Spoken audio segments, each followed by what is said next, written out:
So again, we are here today. Um, We'll we'll continue with our module 6, legal risk and compliance. And if you can be able to remember, last time we talked about we defined what they are, and we looked at some of the why the legal framework and compliance is very necessary, and of course we defined it as well. Then we looked at some of the um, you know we also defined, sorry, what a legal framework is. We looked at why it is necessary, or why it also influence. Then looked as well on the definition of what compliance is, and went ahead to look at some of the key regulations, which we already had talked about, but today we'll also be talking about the CCPA. Then we also looked at the first, that is the first regulation, which is GDPR. Talked about it, talked about HIPAA, and looked at some of the rights that this regulation gives individuals: the right to be informed, right to access, right to rectification, right to erasure, right to portability, a right to restrict processing, right to withdraw consent, right to object, right to not be subjected to automated decision making, and also looked at the right to, breach notification rule, enforcement rule, that is, um, uh, we looked at, HIPAA, and looked at what it is, looked at some of the rules that it has, several of them: privacy rule, security rule, breach notification rule, enforcement rule, omnibus rule, and we looked at who, must comply to it. Okay, so basically that's what we covered. And remember, I wanted to realize that in this case, in HIPAA, we're talking about rules, and here we are talking about the rights individuals have. And when we talk about the HIPAA, we are talking about the HIPAA rules basically. So I'd like you to also differentiate that. Then, so today we're going to talk about the third one, which is the California Consumer Privacy Act, CCPA, which was designed to enhance consumer privacy rights for California residents, so that it can increase transparency and accountability for any organization that is handling or processing the data, or any data processor. And of course, how that data is being collected by the business organization, and how they're going to use, okay, and whether they're going to share to another third party. Of course, as a consumer or as a user of the data, not a user, but as an individual whose data has been collected, definitely you have to be informed that your data is going to be shared. You have to give consent. Okay. So, what are some of the consumer rights under CCPA? Of course, those consumer rights are almost the same as GDPR. If you can be able to see here, we have right to be informed. We also have right to rectification, access, and now when we go to look at these rights, of course, be informed is basically, right to know. You have to know. Someone, the company or the organization has to request uh, you to give them the information, and you have to give consent that you are going to be giving that information, and you have to know where that information is being taken to, what purposes, and how it's going to be used. Or even if it is going to be sold, you have to know. For example, those people who sell their photos or pictures that are used in, say, billboards, in, say, in advertisements or their videos. So that is the right to know. You want to know as much as someone is getting a video or your photo, for example, or even your name or anything about you, you have to know. You have first to be asked if consent. You know, understand how it is being collected and who is going to be shared to. Okay, even if it's going to be sold, you also need to be told. And of course, you have to get your the right share. Okay. You also we also have in the CCPA we have the right to delete. Like if I'm not comfortable, if I realize that okay, the information I gave really can expose me, or I'm not comfortable my information, say my photos or videos being used um, by an organization, maybe in advertisement or in promoting themselves, I can actually ask them to delete uh, that information. Okay. However, there are some exceptions. Where, for example, in some companies, say for example the betting companies, if for example you win a jackpot, that is, and then you, of course, they will want you to be like in their ads. Okay. So if you win, there is that argument. We have the you definitely, before you even bet, for example, I think you there's an agreement you make, for example, that in case you win this jackpot, blah blah, there is that agreement that you're going to your photos will be shared, etc. You cannot just say delete them because you have to promote them as kind of an ambassador. Okay, maybe promote their brand. You also have the right to opt out. As a consumer, you can actually opt out of the sale of personal data. For example, people maybe there's a company maybe taking uh, collecting information about you. I think there is another one that used to collect people's lenses and scan their iris and etc. And of course, sell them. I think they were using it to train an AI model, and people didn't really know whether they could opt out or request their data to be deleted until uh, the office of the Data Protection Commission, that is in Kenya, um, made the demand that all the data be deleted. So we have such cases. So you actually can request that your data be deleted from their databases. You also have the right to non-discrimination. For example, if you are fighting for these rights, that is the CPA rights, you cannot be threatened, you cannot be treated differently. Okay, uh, and therefore, if, for example, I'm maybe from a different place, and that place, for example, uh, say doesn't offer maybe an organization more growth opportunities, and my photo was taken on video.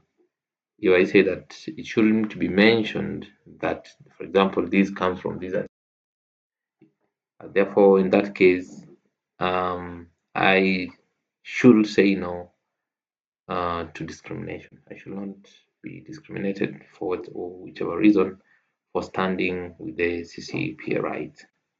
Or for example, if you say ask the company that look, the CCPA rights say right, this right says this, okay, so you cannot do it. So they cannot just come and discriminate you and try to treat you different from the others. For example, you have so many of you, you should not be treated different.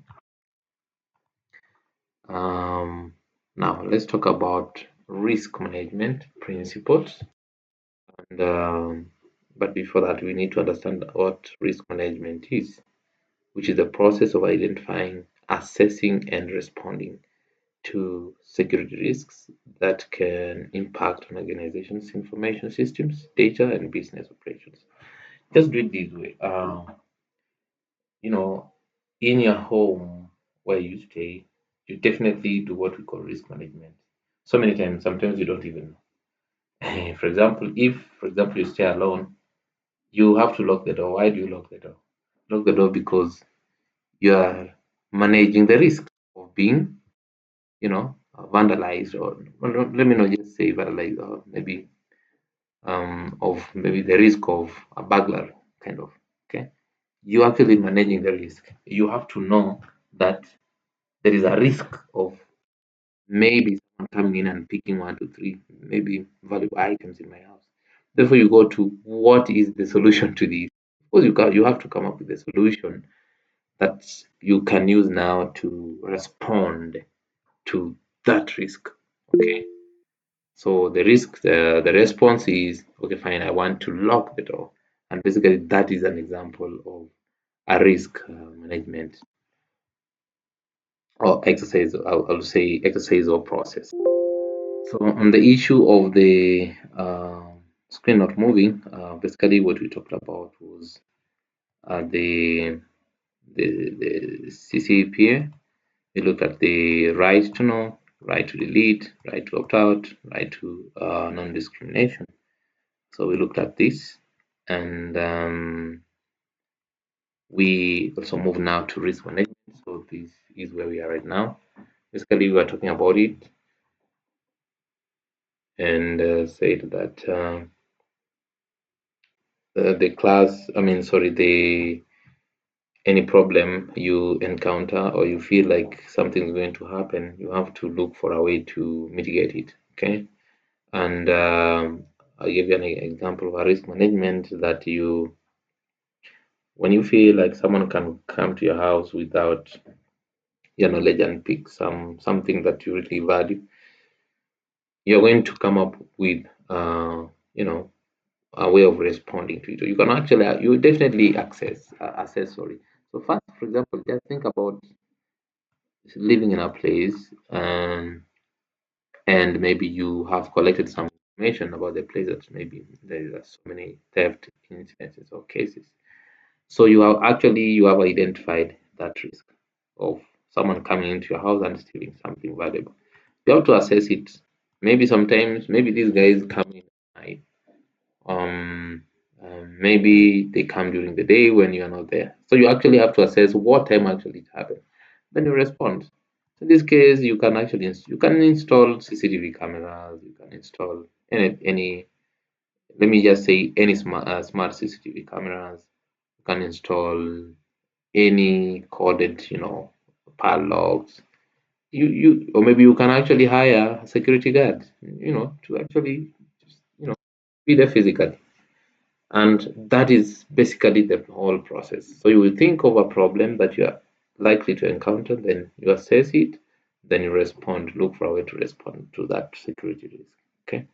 And therefore that those risks of course can, you know, impact an organization, maybe the information systems, the data, and even the business operation.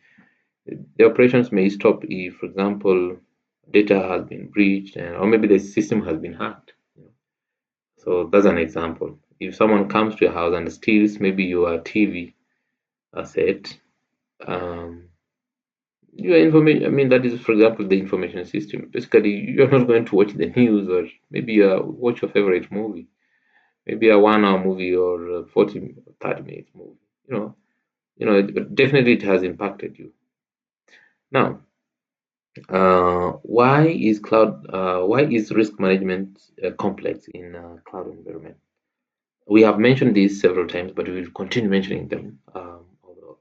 And of course, as I mentioned to you, we'll be repeating so many things, which is healthy, for your understanding. The reason why it is very complex is because there is that shared responsibility. Okay, or let me just say shared responsibility model. You're a cloud service provider, a cloud consumer, or cloud service consumer, and there is that responsibility we share. There is the system, for example, you secure the physical servers. Okay, that is this cloud service provider. On my end here, I secure, maybe the system itself that are hosted in your cloud. And therefore, if you get, you do not manage your risks of maybe the floods happening where the data centers are, the fire breaking out, you know, on my end, I may not even know. If you do not come, or, come up with those risks and you definitely manage them well, I may not know on my end. Okay. And of course, if, for example, you are the cloud service provider and I'm the consumer, you may not know what strategies I'm using, for example, to secure the systems that I have hosted, or the softwares or apps I've hosted in your cloud. Because I've not even access to actually look whether they actually meet the standard. Maybe you have more, qualified personnel who could give me advice over the same. So there is so complex because there is that shared responsibility, and you really don't know the other party what they're actually planning and what they are doing because they can't tell you everything. Okay, there are things, the information they're going to share with you, but there is also another information they may not be willing to share with you. Okay, we also have what we call dynamic resource scaling. That is, you request this information. I mean, you request this space to store data, for example, as a consumer. Then tomorrow you actually don't need that space. Okay, or maybe tomorrow you need more than double. There is that complexity. Then we also have lack of direct physical control. Like, for example, you as a cloud service provider, you don't have the physical control of what I'm doing on my end, or what my employees are doing in my organization. I also do not have any physical control over the data centers, look at them, see someone accessing and maybe sees fire breaking out, I put it off. I don't have that control. Therefore, that risk management becomes really complicated because on your end you may be in real serious problem, and on my end I may not even know what is happening. Maybe, and now that it is where now communication comes in, okay, and of course service level agreements. Now, what are the objectives of cloud risk management? Why do we really want to have a cloud risk management? Why do we really want to manage the risks in the cloud environment? One is because we want to protect the confidentiality, the integrity, and the availability of the cloud resources. We want to ensure that they are confidential, there is integrity, and there is also availability of those resources that have been hosted there. You remember the CIA triad, okay? Remember the CIA? Then ensure compliance with regulatory and legal requirements. Basically, that's so direct. Like, you have to comply. Of course, if I'm going to audit you, definitely come ask you in this and this system there is this risk. So how do you manage it? Basically, you are going to give me that information, and of course, you are going to show the evidence. Therefore, as maybe I'm coming from, maybe you're an insurance company and I'm coming from Hyper, so I will be, compelled to accept that, right? You actually comply, to to the regulations and to whatever our regulatory body says. Another reason is because we want to mitigate threats and vulnerabilities in cloud services. You definitely want to mitigate threats. You want to look at it, look where, which part can an attack, okay, and what ways are they able to use to attack this part. The same thing. You feel like someone is going to, attack in your house, and you feel like, okay, fine, maybe this place, I have to leave maybe with a firearm, for example. Why? Because those attackers come with firearms too. So I can't just use, say, any other crude weapon. So you definitely first have to understand what this threat is, okay, so that you can mitigate it or any vulnerability. Okay, make sure maybe you lock the door from inside when you sleep or anything like that, or maybe you have some alarm that goes off when someone touches the door, something like that. So you look at them, and of course that is one of the objective. If you want to mitigate anything, any threat, any vulnerabilities, you want to actually mitigate them in the cloud. We also have supporting business continuity and incident response. Definitely, I mean, yeah, you want to ensure that any operations continue. Okay, the incident response, how you respond to the incident, anything that happens. You definitely have a plan. Remember, we talked about the incident, the plan for incident response. You have to come up with it. Okay, the incident response plan.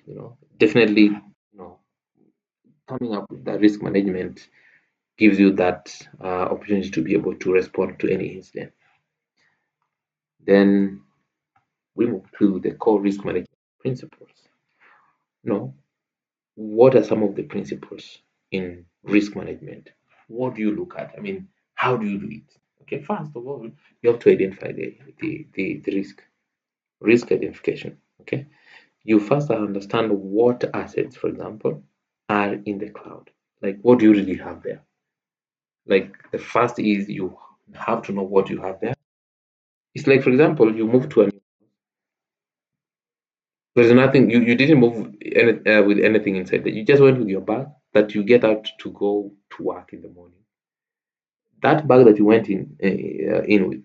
So basically, you have nothing. Like you don't have a bed, for example.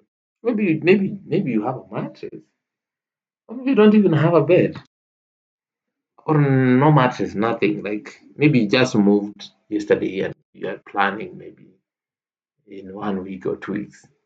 Sometimes you can just feel like, okay, what can someone really steal from this house?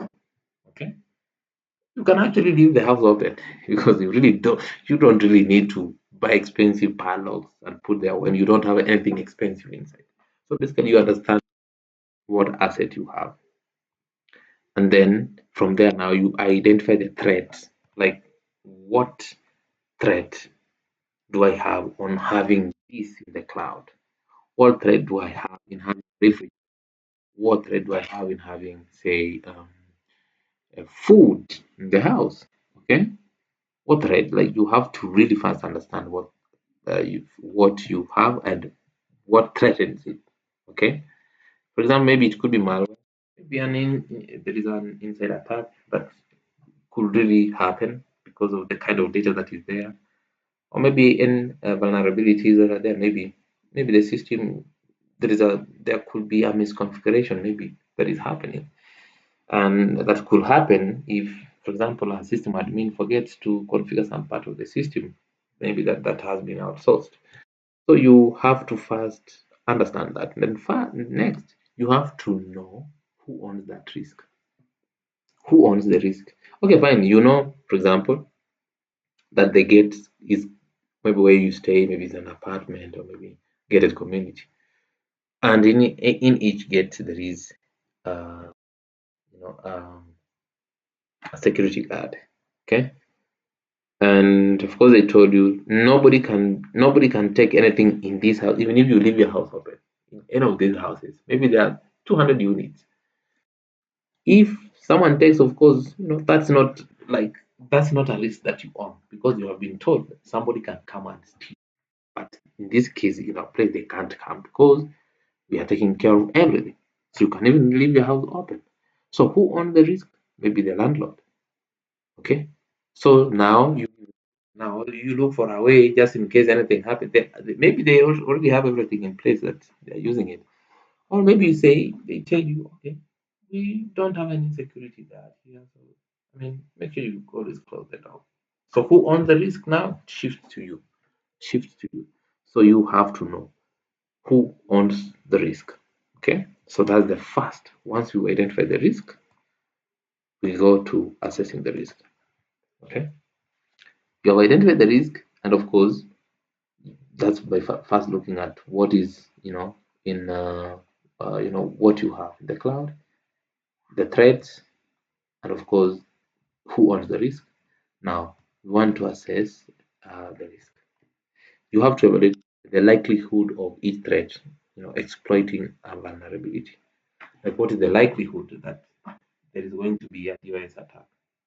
Maybe you have some data that you have been analyzing. How many times maybe someone has tried to attack maybe your website, for example. Or maybe if it's your home, how many times have robbers, come and try to access your house, but they didn't access something like that?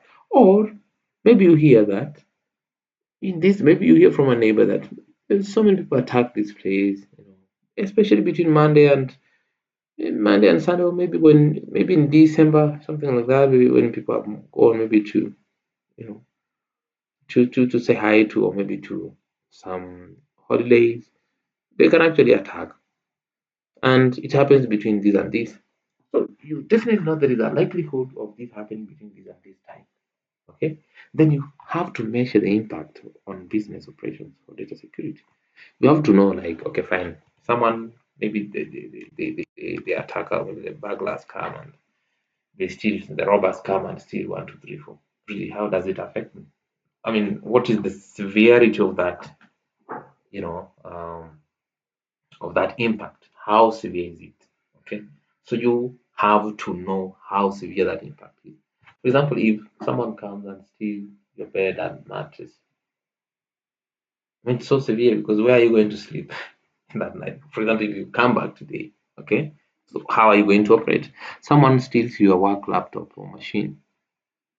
I mean, how are you going to work? I mean, you're going to take a long time, you know, to either you may be required by the company to replace it with cash, or maybe you're going to be deducted the salary, or maybe things will not be able to move. Maybe you are the one who is required to do one, two, three. Maybe you have a meeting that is, going to address the key principles of the company. You have to actually measure. Then you prioritize risks based on severity. Okay, how severe is it? Like, okay, fine. If someone comes in the house and steals a plate and I have 20 plates, really, do I really care? I don't care. You can take two if you want, because that's less severe. But if you come to the house and I want to eat, of course, you steal the food that I have in store. You steal the cooker, like anything that can cook. You steal the plates, everything. I mean, that's so severe. So I have to priority which one I'm going to take care of. Maybe I feel like, okay, fine, I have to lock the kitchen more than the sitting room. Maybe because in the sitting room I only have one maybe plastic chair. So you can actually think on which one to prioritize depending based on the severity of the risk. If someone takes this, can you withstand that? Yes, fine. I mean, then you have one lock or padlock. Use it, lock the kitchen, then leave the sitting room open. They come and find this, as say, a plastic chair. I don't know how much it's cost, but it could maybe not more than, I don't know. But then it must not be so expensive compared to a cooker, plus maybe an oven, maybe a microwave, maybe a fridge, maybe everything that you have there. Okay, maybe the gas cylinder if you have it inside, other than being having outside the house in the cage. You really have to prioritize which one you can accept. Okay, after um, after identifying the risk, assessing the risk. Okay, we have to mitigate the risk. So in this case, you implement security controls to reduce the risk to acceptable levels. I think I've already mentioned this. You have a one padlock and you don't have money to buy a new one, another one. Fine. What do? Just lock the kitchen. Leave the sitting room open. Okay. Which one are you going to accept? Are you going to accept everything being stolen from the kitchen and store, or are you going to accept just a plastic chair? Maybe you have not planned yourself well yet from the sitting room. Basically, it's you to think and accept a level that you feel can be acceptable. Okay. We also have to align mitigation actions with the shared responsibility model. As you mitigate, okay, you move to do something, but also you have to know who holds what responsibility. Okay. Therefore, as you are not going to say, "Okay, I'm going to have CCTV cameras," when you don't really need to have them. So you have to come up with a mitigation with the responsibility that you have. Okay, not the responsibility. You cannot come up with a mitigation for a responsibility that doesn't belong to you, because that will be very expensive for you, which will really mean nothing. I mean, you'll be just making your processes and operations just expensive for nothing. We have examples here, where, for example, in a data breach or account hijacking, you can decide to encrypt the data. That's a mitigation action. Okay, someone hijacks someone else. Okay, or of course that can cause data breach. Okay, therefore, even if they access I would rather encrypt the data. You get the data, but you cannot read it. Okay, basically it's the same. It's like, for example, stealing something from me, and it's locked in a way that you cannot use it. So even if you get it, I mean, it's just useless to you. You can also use multi-factor authentication. You also limit access. Okay, who logs to the system at what time? That's an example. You also have another example of misconfiguration. You can use automated compliance checks, where this, for example, the AWS config rules, use to check all the whole system, to be able to know which door is locked, which part is not well configured, etc. Just like having a smart room, a smart house. Maybe you're in this bedroom and you're able to, use a system to check every door whether it's locked properly. I mean, you just use a system that can be able to detect any door that is not locked properly. For example, in a case of, for example, a DNS attack, you can use web application firewall or load balancers. For example, in a network where you see in a DNS attack, there's so many requests that come from bots that have been used by attackers. So instead of 200 bots coming to one channel, you distribute them to different channels so that they do not overwhelm the system. So basically, that is risk mitigation. Now, the fourth one is risk monitoring. You have to monitor, okay? Maybe make sure that you know what is happening around, monitor the environment for changes and threats. Anything you feel like something is happening, you also make sure you use the automated tools to get alerted of any any attack on a given system. Maybe multiple attempts to log into a system, you need to also have that alert. Okay, now that is risk monitoring. Then we also have risk communication. You have to document the risks and mitigation strategies clearly. Okay, you have the risk and you have the strategies that you're going to use to mitigate them. Make sure you document them. Make sure you have them known by everyone. Okay, you also have to share risk assessments with the security teams. They have to know what is happening and how you can be able to deal with it. Legal compliance officers, those who are in the company, and also business leadership to ensure that all stakeholders understand the security posture and decision being made. Not that just do it and then you just keep quiet with it. You have to communicate with the required group. Now let's talk about risk acceptance, transfer, and avoidance. Let's talk about that. So what is that? Okay. So for example, when you talk about risk acceptance, remember these are risks that might happen. But you feel like, okay, fine, it can happen, but then I feel like it's not that severe. So for now, I can accept it. Maybe for now, because I do not have enough funds to control it or to mitigate it. So what do? I just accept. For example, the one I said, maybe you don't have enough money to buy a new padlock. The seat that you're going to secure with a padlock of say 200 shillings, say 20,000, for example, it will be something that costs maybe 10,000. And right now I don't have that money and I cannot borrow 20,000 to secure 10,000. Okay, fine. This one, okay, fine. Let me not lock the sitting room. Let me just lock the maybe the store or the kitchen. That is. So you look at the consequences. If you can accept those consequences, fine. You look at the low impact risks, and of course you say, okay, fine. This one I can accept. Yeah, this one I cannot accept, and of course you make sure that you regulate and you mitigate the one that you cannot accept it to happen. Avoidance. Okay, you can actually stop the activity causing the risk. Okay, maybe don't store sensitive data in the cloud.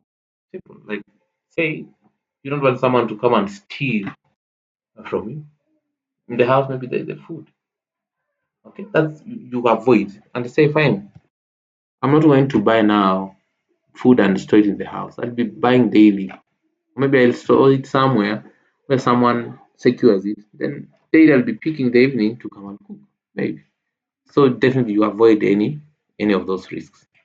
Then another one is transfer. You can insure, say your house, you can insure, shift that risk to third party. For example, you have where, for example, you have a car and you don't have an insurance. Of course, if you get a problem in the car, maybe an accident, and you want to repair the car, you're going to fund everything. But if you insure, that risk now goes to the insurance company. So basically, that is what it means. Then now let's talk about vendor and compliance management. A vendor and compliance management is critical for maintaining a secure cloud environment. Let's talk about vendor risk management. Okay, so that's one of the key aspects in vendor and compliance management. So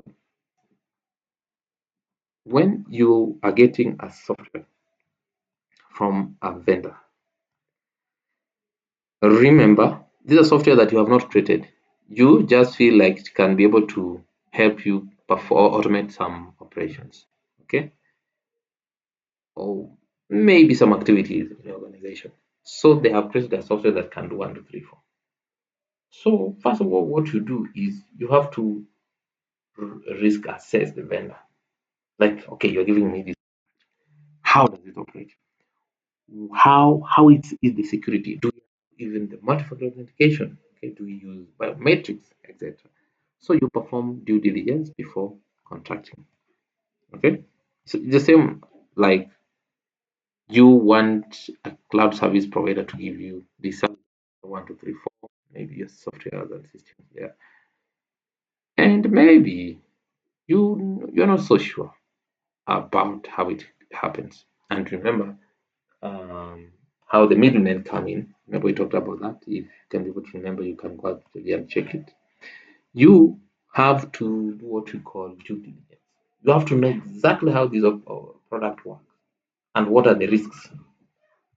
So sometimes what you need to do is just perform kind of you have to survey, look, analyze and see how maybe these guys have so many clients who are crying. It's like, for example, having an internet service provider whose customers are complaining every time, and you want you know, to be connected by the same internet service provider. Because you have not performed due diligence, you are going to make that mistake. But if you perform due diligence, you're definitely not going to be contracting that internet service provider to give you services. We also have what we call reviewing certifications.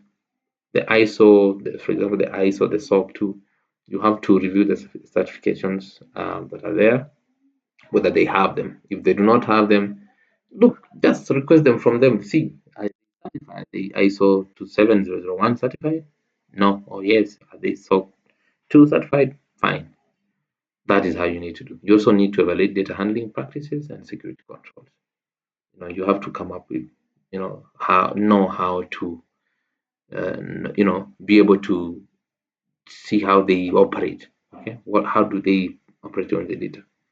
The data maybe being handled by these cloud service platforms? Their cloud service platforms get stolen, etc. Which security controls do they have? So you also need to assess that. You also need to request documentation of the vendor's compliance with relevant regulations. It's like, for example, when you go look for a job, they ask you, what is this certification? You have a high school certificate, a university certificate. They verify they are legit ones before they give you the job. Basically, it's the same. So you have to request the documentation from the vendor that they actually comply with GDPR and HIPAA. Okay, then that is the first one. Then another one, which is actually an aspect in vendor compliance and management, is a service level agreement. You have to make an agreement with them. If I get this problem, how long are you going to take to solve it? Or what are the things that are going to be done to ensure that my business operations run optimally? Okay, so there should be clearly defined service SLAs. Okay, They ensure the vendor meets the required performance and security standards. If you do not meet, definitely I'm not going to contract you. If you say maybe my customers are used to their issues being resolved within 2 hours, and you come in and say, okay, fine, if you contract me as a vendor, my system can only be able to solve these after 4 hours. Definitely will not be able to contract you because your operations are way slower than what I currently have. Okay. Yeah, basically that is a service level agreement. Then we also have compliance audits. You have to perform audits, to ensure that the organization and also the vendors adhere to compliance requirements. All of them, regular audits, every time, every time, every time, every time, to ensure that all these two parties, you must have a department that takes care of that. Yes, and of course, annual audits to verify compliance with relevant regulations. So that marks the end of today's class, and of course, the end of um, number 6 module, which is legal risk and compliance.